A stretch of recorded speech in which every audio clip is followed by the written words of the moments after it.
আসসালামু আলাইকুম ওয়া রাহমাতুল্লাহি ওয়া বারাকাতুহু।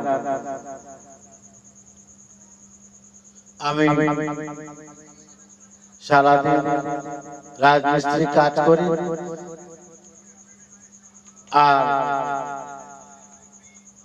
সন্ধ্যার পর মাগরিব বাদ আপনাদের সামনে কোরআন নিয়ে বসি।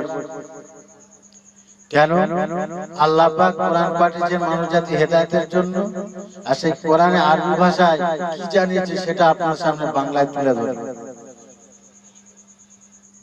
তা এখন পরিস্থিতি হচ্ছে যে সারা বিশ্বে যত দেশ আছে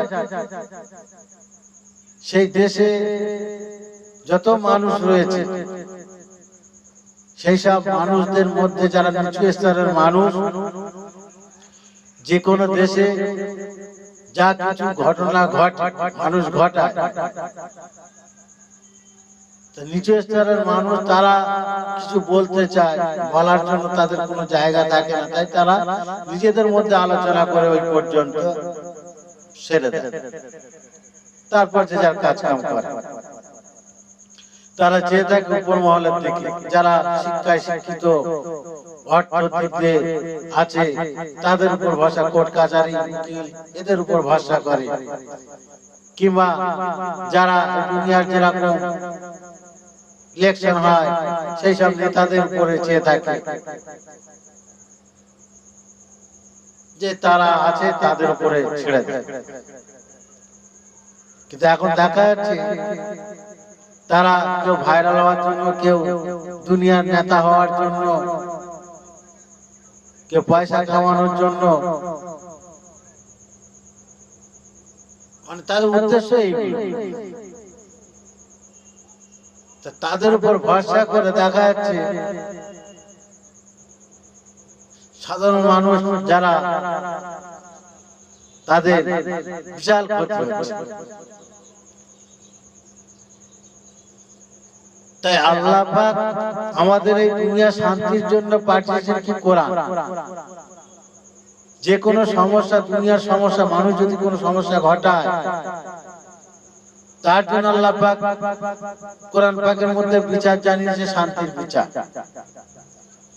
আর যদি আসমানি কোনো বালা মুসিবত আসে আল্লাহর পক্ষ থেকে, যা কিছু আসে আমাদের কর্মফলে আসে, যদি কোনো বালা মুসিবত আসে আমাদের কর্মফলে, তার জন্য আল্লাহ পাক কোরআন পাকের মধ্যে জানিয়ে দিয়েছেন। সেটা যেমন দুনিয়াতে লোকের জন্য দাওয়া যেমন আছে তেমনি দোয়াও আছে। তাই দোয়া ও দাওয়া এই দুটো জিনিস নিয়ে আমাদের জীবন। বালা মুসিবত আসলে আমাদের চেষ্টা, যে কোনো যা কিছু বালা মুসিবত আসুক না কেন আমরা চেষ্টা করি দুনিয়ার মানুষের যে ক্ষমতা সেটা দিয়ে, আর আল্লাহর কাছে দোয়া চাই। ঠিক ওই রকম কোন রোগ হলে দুনিয়ার যত দাওয়াই আছে সে খায়, খাওয়ার পরে কি করে লাস্ট আল্লাহর কাছে দোয়া। দোয়া আর দাওয়াই দুটো প্রয়োজন। তাই দুনিয়ারও একটা আইন রয়েছে, সে আইনে যারা লড়ে তাদের উপর আমরা ভরসা করি। আর তা না হলে আল্লাহ কি কোরআন পাকের মধ্যে কি জানিয়েছে সেটা দিয়ে আমরা দুনিয়ার শান্তি স্থাপন। মানে যদি জেনে থাকে সেইভাবে করব, না জানায় থাকে তাহলে জেনে নেব যে আল্লাহ পাক কোরআন পাকের মধ্যে এসব বিষয় কি জানিয়েছে। যেমন ধরো কেউ মসজিদ, এই যে মসজিদ বর্তমান যে মসজিদ আছে, মসজিদের উপর আঘাত আছে, মসজিদ ভাঙছে, মসজিদে ঢুকতে দিচ্ছে না। এর জন্য আল্লাহ পাক কোরআন পাকের মধ্যে কি জানিয়ে দিয়েছে। ইসলাম তো শান্তি, তা কোরআন পাকের মধ্যে কি জানিয়েছে দেখুন। যে কোনো জায়গায় যে দেশেই হোক না কেন, সেই মসজিদটা কেন সরাচ্ছে, কিসের জন্য সরাচ্ছে, কেন ভাঙছে, সেখানকার লোক জানে। আর আমরা মিডিয়ার মাধ্যমে আমরা কিছুটা জানতে পারি, যে কতটা সত্য কতটা মিথ্যা সে তারাই জানে, যেখানকার মানুষ তারাই জানে, যেখানকার ঘটনা সেখানকার লোক জানে। তাই আল্লাহ পাক এর জন্য কোরআন পাকের মধ্যে কি জানিয়েছে। আর যেখানকার ঘটনা সেখানকার মানুষ তারা আইনে লড়বে, তাদের যদি ন্যায্য হয় তারা আইনের মধ্যে তারা বিচার পাবে। আর যদি সেই বিচারক যদি বিচার মানে মানে কৌশল করে অন্য কিছু করে, তার জন্য আল্লাহ পাক আছে, তার জন্য আল্লাহ পাক আছে। তা বিচারে যদি আপনার হয় আপনি পাবেন, আর না হলে আপনি আল্লাহর উপর ছেড়ে দেন। যদি আপনার ন্যায্য জিনিস হয় আপনি আল্লাহর উপর ছেড়ে দেন। তে আল্লাহ পাক এই যারা মসজিদ ভাঙছে, মসজিদে ঢুকতে দিচ্ছে না, বিভিন্ন কৌশল করে মসজিদকে ভাঙা হচ্ছে, মসজিদকে মানে ঢুকতে দেওয়া হচ্ছে না। তা ভাবছে মানুষ হলো আল্লাহ সৃষ্টি, তারা হচ্ছে আমরা হেভি কৌশল করে মানুষকে বোকা বানিয়ে মানে এগুলো করছে, মানে মানুষদেরকে বুঝতে দিচ্ছে না, মানে যে কোনো একটা মাধ্যম দিয়ে সেগুলোকে ভাঙা হচ্ছে। তাই আল্লাহ পাক হলেন আলিমুল হাকিম, তিনি মহাজ্ঞানী আর কৌশল, সুবিজ্ঞ কৌশল, তার কৌশল কারো ধরার ক্ষমতা নেই। যারা অন্যায় ভাবে কৌশল করে যদি কোনো কিছু মানে মসজিদকে ভাঙার চেষ্টা করে, তা আল্লাহর কৌশলে তারা এমন ভাবে পড়ে যাবে, সে তার বিচার আল্লাহ করবে। কেমন ভাবে আল্লাহ তাদের বিচার করবে সে আল্লাহ পাক ভেবে রেখেছে। তাই আমরা কি করব? আল্লাহ পাকের মসজিদ ভাঙা নিয়ে আল্লাহ পাক কোরআন পাকের মধ্যে কি জানিয়েছে, কিংবা যারা ভাঙছে আমরা এখন কি করব, সে পরিস্থিতি আল্লাহ পাক জানিয়ে দিয়েছে, সেটা আল্লাহ পাক জানিয়ে দিয়েছে। আল্লাহ পাক কি জানিয়ে দিয়েছে তাদের ব্যাপারে আমাদেরকে সতর্ক করে দেয়। যারা এক আল্লাহকে মেনে নিয়েছেন, আল্লাহর ঘর তৈরি করেছেন, সেই ঘর ভেঙে দিচ্ছে কিংবা ঘরে ঢুকতে দিচ্ছেন না, তাদের ব্যাপারে আল্লাহ পাক জানিয়ে দিয়েছে, কি তাদেরকে সাবধান করে দিয়েছে। বিসমিল্লাহির রহমানির রহিম। পরমদয়াময় দারুণ দয়ালু আল্লাহর নামে শুরু করছি। ও আল্লাহ পাকের বান্দা বান্দিরা, ও বিশ্বের মানুষেরা, যারা আল্লাহকে মেনে নিয়েছেন, আল্লাহর ঘর মসজিদকে বানিয়েছেন, সেই মসজিদে ঢুকতে দিচ্ছে না, ওই মসজিদটা ভাঙার চেষ্টা করছে, আল্লাহ পাক আপনাদের জন্য, তোমাদের জন্য কোরআন পাকের মধ্যে জানিয়ে দিলেন। ود كثير من أهل الكتاب لو يردونكم من بعد إيمانكم كفارا حسدا من عند أنفسهم من بعد ما تبين لهم الحق فاصبروا حتى يأتي الله بأمره إن الله على كل شيء قدير। আল্লাহ পাক জানিয়ে দিলেন আহলে কিতাবীদের মধ্যে অনেক হিংসার কারণে তোমাদেরকে ঈমানের পরিবর্তে আবার সেই ঈমানের দিকে ফিরিয়ে নিতে চাইবে। এর আগে যাদেরকে কিতাব দেওয়া হয়েছে তারা কি করে, তাদের মধ্যে হিংসার কারণে, কেন হিংসা করে সে কিতাবের মধ্যে জানিয়ে দেওয়া আছে। যারা আল্লাহকে মেনে নিয়েছেন, আল্লাহ ছাড়া কোনো মাবুদ নাই, তাদের উপরে সব সময় অন্যান্য জাতিরা সব সময় পিছনে পড়ে থাকবে এদেরকে ধ্বংস করার জন্য। আল্লাহ পাক আগে থেকে সতর্ক করে দিয়েছে। সত্য তাদের কাছে স্পষ্ট হয়ে যাওয়া সত্ত্বেও তারা এ পথ থেকে বিরত হবে না। ও আল্লাহ পাকের বান্দা বান্দীরা, এই দুনিয়ার ক্ষেত্রে 1450 বছর আগে আল্লাহ পাক যে কথা জানিয়ে দিয়েছেন, 1450 বছর পরও আল্লাহ পাক সেই কথা কোরআন পাকের মধ্যে রেখে দিয়েছেন। এখনই কতদিন লাগবে আল্লাহ পাক জানেন। তাহলে আল্লাহ পাক কি জানিয়ে দিয়েছেন? এর আগে যাদেরকে কিতাব দেওয়া আছে তাদের মধ্যে একটা দল কি করবে না, তোমাদেরকে, তোমরা ঈমান এনেছো আল্লাহর প্রতি, এই ঈমানটা নষ্ট করার জন্য তোমাদের পায়ে পাতে লেগে থাকবে তারা। তা আল্লাহ তো আগে থেকেই জানিয়ে দিয়েছে। সত্য স্পষ্ট হয়ে যাওয়া সত্ত্বেও তারা এই পথ থেকে বিরত হবে না। এখনো পর্যন্ত আল্লাহ পাক যে কথা বলেছেন সেই কথা মিলেনি, এখনো পর্যন্ত তারা এ পথ থেকে বিরত থাকবে না, আল্লাহ পাক জানিয়ে দিয়েছেন। তা দেখুন তোমাদের পিছনে সব সময় পড়ে রয়েছে, যারা এক আল্লাহকে মেনে নিয়েছে তাদের পিছনে সর্বদিক থেকে মসজিদ থেকে আরম্ভ করে সব কিছু ছিনিয়ে নেওয়ার চেষ্টা করছে। এটা আল্লাহ পাক জানিয়ে রেখেছেন আগে থেকে। যদি বলে তাহলে কি করবো, আল্লাহ পাক তো জানিয়ে রেখেছেন, আল্লাহ পাক এও জানিয়ে দিলেন যারা এগুলো করছে তাদের সাথে তোমরা ভালো ব্যবহার করো। তোমাদের যে ইমানের পরিবর্তে বেঈমানের পথে ফিরে দিতে যাচ্ছে, তারা যেটা করতে যাচ্ছে করো। তোমাদের কাজ, আমাদের কাজ আল্লাহ পাক তো জানিয়ে দিলেন।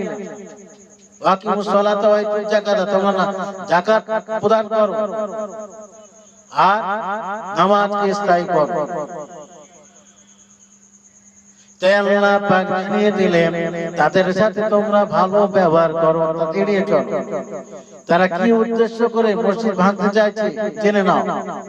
আইন যদি থাকে আইনে লড়ো, আইন যদি তোমার বিপক্ষে যায় কিছু করার নেই। আল্লাহর আইন চিরস্থায়ী, দুনিয়া আখিরাতের আল্লাহর আইন দুটো। এখানে আল্লাহর আইন নিশ্চয়ই আল্লাহ জানিয়ে দিয়েছে, আর আখিরাতের আইন কি হবে সে আল্লাহ পাক জানিয়ে দিয়েছে। যারা মসজিদ ভাঙে মসজিদে ঢুকতে দেয় না, তা আমরা বড় বড় মাতাদের দিকে না দেখে আমরা আল্লাহর দিকে তাকাবো। কেন যারা নাম কেনার জন্য, ভাইরাল হওয়ার জন্য, নেতা সাজার জন্য, মিডিয়ায় আসে পয়সা কামানোর জন্য, তাদের দিকে না দেখে আমরা আল্লাহর কিতাবের দিকে তাকাবো। আল্লাহ কি জানিয়েছে, যিনি আমাকে সৃষ্টি করেছে, দুনিয়াতে পাঠিয়েছে, তিনি আমাদের জন্য কি রেখেছে, কি জানিয়েছে, সেটাই আমরা জানবো কিতাব থেকে। তাদের সাথে ভালো ব্যবহার করব। তারা যতই কৌশল করে ভাঙার চেষ্টা করছে করুক, কিন্তু তাদেরকে একবার জানিয়ে দেওয়া উচিত যে আপনারা যেটা করছেন আল্লাহ পাক এর বিচারটা কি যায়। দুনিয়ার বিচার তো আইনে জানিয়ে দেয়। দুনিয়ায় যদি কেউ অন্যায় করে তার শাস্তি তো হাকিম, জজ, তারা বিচারক, তারা জানিয়ে দেয় তার শাস্তি কি। তা আল্লাহ পাক হলেন মালিক ইয়াউমুদ্দিন, তিনি বিচার দিনের মালিক, তিনি হচ্ছে কে ও বিচার জানিয়ে দিয়েছেন দুনিয়াতে, আর এই বিচার হবে আখিরাতে। তাই তাদের যতক্ষণ না পর্যন্ত আল্লাহ থেকে কোনো সাহায্য না আসে তাদের সাথে ভালো ব্যবহার করো। আল্লাহ পাক এটা জানিয়ে দিলেন, ইন্নাল্লাহা আলা কুল্লি শাইইন কাদির, নিশ্চয় আল্লাহ পাক হলেন সব কিছুর উপর ক্ষমতাশীল। তো আল্লাহ পাক যখন জানিয়ে দিয়েছেন নিশ্চয়ই আল্লাহ পাকের সাহায্য আসবে, আল্লাহ পাকের সাহায্য আসবে। তবে তার আগে তাদেরকে একবার জানিয়ে দাও আল্লাহ পাক কি জানিয়েছেন। যারা মসজিদ ভাঙে, মসজিদে ঢুকতে বাধা দেয়, তাদেরকে একবার শুনিয়ে দেওয়া উচিত। যারা আল্লাহর প্রতি ঈমান এনেছেন, এক আল্লাহকে মেনে নিয়েছেন, যদি আল্লাহকে ভয় করে থাকে তাহলে আল্লাহর হুকুমগুলো মানে, আল্লাহর হুকুম মানা নিষেধ থেকে দূরে থাকা মানে সব থেকে বড় ভয় হলো এগুলো। সব থেকে বড় ভয় আল্লাহকে ভয় করা মানে কি, আল্লাহ যা হুকুম করে যা নিষেধ করেছে সেগুলো হুকুমগুলো মানা নিষেধ থেকে দূরে থাকা। এবং দুনিয়াতে কোনো মানুষকে মানে কোরআনে যা কিছু হুকুম করেছে সেগুলো মানা মানে আল্লাহকে ভয় করা। তাই আল্লাহ হুকুম করেছে তোমরা যাকাত দাও। যাকাত দিচ্ছি তো নামাজ পড়ি না, নামাজ পড়ছি তো যাকাত দিই না, এগুলো জায়গায় আমরা ধরা খেয়ে যাবো। তা আল্লাহ সাহায্য কি আসবে? ওই জন্য আল্লাহ পাক জানিয়ে দিলেন তোমাদের কাজ হলো ওয়াকিমুস সালাতা ওয়া ইতুজ যাকাত, তোমরা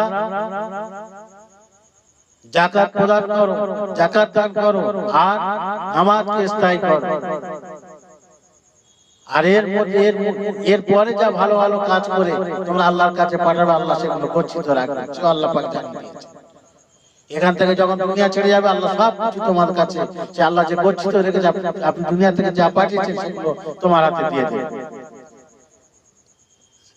যাই হোক, তাহলে তারা যে মসজিদ ভাঙছে, মসজিদ ভাঙলে কি আছে সেটা আপনি তাদেরকে জানিয়ে দিন।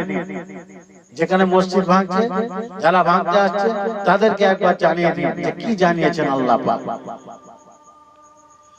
বিসমিল্লাহির রহমানির রহিম। পরম দয়াময় দারুণ দয়ালু আল্লাহর নামে শুরু করছি। ومن أجرم ممن منع مساجد الله أن يذكر فيها اسمه صوافي كراميا أولئك مثل لهم أن يدخلوا إلا خائفين لهم في الدنيا خزي ولهم في الآخرة عذاب عظيم। তার চেয়ে বড় জালেম আর কে হতে পারে? ও আল্লাহ পাকের বান্দা বান্দিরা ও বিশ্বের মানুষেরা, আল্লাহ পাক কোরআন পাকের মধ্যে জানিয়ে দিলেন যারা মসজিদ ভাঙে, যারা মসজিদে ঢুকতে বাধা প্রদান করে, আল্লাহ পাক তাদেরকে সর্বপ্রথম জানিয়ে দিলেন, এই দুনিয়াতে তাদের একটা নাম দিলেন যে তার চেয়ে বড় জালেম আর কে হতে পারে। এই দুনিয়ার মধ্যে সব থেকে বড় জালেম হলো সে যে আল্লাহর ঘর ভাঙে, আল্লাহর ঘরে ঢুকতে বাধা দেয়। তার চেয়ে বড় জালেম আর কেউ হতে পারে না, তার চেয়ে বড় অত্যাচারী কেউ আর হতে পারে না। আল্লাহ পাক জানিয়ে দিলেন। আল্লাহু আকবার। আল্লাহ মহান, আল্লাহ সর্বশ্রেষ্ঠ, আল্লাহ পাক হলেন মালিক ইয়াউমিদ্দিন, তিনি বিচার দিনের মালিক। তাই আল্লাহ পাক জানিয়ে দিলেন যে কেউ যদি আল্লাহর ঘরে ঢুকতে বাধা দেয় কিংবা সেগুলো ধ্বংস করার চেষ্টা করে, তার চেয়ে বড় জালেম আর কে হতে পারে। আল্লাহ পাক জানিয়ে দিলেন। তারপরেও জানিয়ে দিলেন সেই সব লোকেদের ওই ঘরে ঢোকা, মানে আল্লাহর ঘরে ঢোকা মানায় না। তুমি এদিকে আল্লাহর ঘর ভাঙছো আর অন্যদিকে আল্লাহর ঘর করছো, করে সেখানে আল্লাহ খোদা করবে, এটা হবে আল্লাহ পাক জানেন, তাকে মানায় না। তবে যে সে যদি ভয়ে ভয়ে ঢোকে সেটা ভিন্ন কথা, আল্লাহ পাকও জানেন সে যদি ভয়ে ভয়ে ঢোকে সেটা ভিন্ন কথা, কিন্তু আল্লাহ পাকের কাছে কোনো গ্রহণযোগ্য নয়। আল্লাহ পাক জানিয়ে দিলেন যে তাকে দুনিয়াতে পার্থিব জীবনে লাঞ্ছিত অপমানিত হতে হবে, আর পরকালে তাকে কঠিন শাস্তির দিকে নিক্ষেপ করা হবে। ও আল্লাহ পাকের বান্দা বান্দিরা, ও বিশ্বের মানুষেরা, যেখানে আল্লাহর ঘর ভাঙা হচ্ছে, আল্লাহর ঘরে ঢুকতে বাধা দেওয়া হচ্ছে, এটা আপনি শুধু তাকে শুনিয়ে দিন, এটা তাকে শুনিয়ে দিন, তাদেরকে শুনিয়ে দিন। এই শোনানোর কাজ হলো আপনার। আল্লাহ পাক দুনিয়াতে শান্তি বিধান দিয়েছে, সেটা কোরআন ইসলাম, শান্তি বজায় রাখার জন্য জানিয়ে দিন। আর কিছু আইনে লড়ুন, যদি না পারেন আল্লাহর উপর হাওলা করে দেন। কেন তারা যখন মসজিদ ভাঙবো বলেছে, কেউ যদি মসজিদ ভাঙবো বলে তারা ভাঙবেই। কেন কাবা ভাঙবে বলেছে, কাবা ভাঙতে এসেছিল, আল্লাহ তার বিচার ফয়সালা করেছে। তো এবারে আল্লাহ বিচার জানিয়েছেন দুনিয়াতে লাঞ্ছিত অপমানিত হতে হবে, আর পরকালে কঠিন শাস্তির দিকে নিক্ষেপ করা হবে। দেখুন দুনিয়াতে অনেকে এসেছে, সবাই চেয়েছে, সবাই এসে বলে আমি শান্তি বজায় করবো, আমি শান্তি, এদেশে শান্তি ফিরে আনবো, কিন্তু আজ পর্যন্ত কেউ পারেনি। একমাত্র শান্তি ফিরে আসবে কোথায়? আল্লাহ পাক কোরআন পাকের মধ্যে জানিয়ে দিয়েছে, এও কোরআন পাকের মধ্যে জানিয়ে দিয়েছে। এরপরে বিস্তারিত আপনার সামনে নিয়ে আসবেন ইনশাআল্লাহ। আসসালামু আলাইকুম।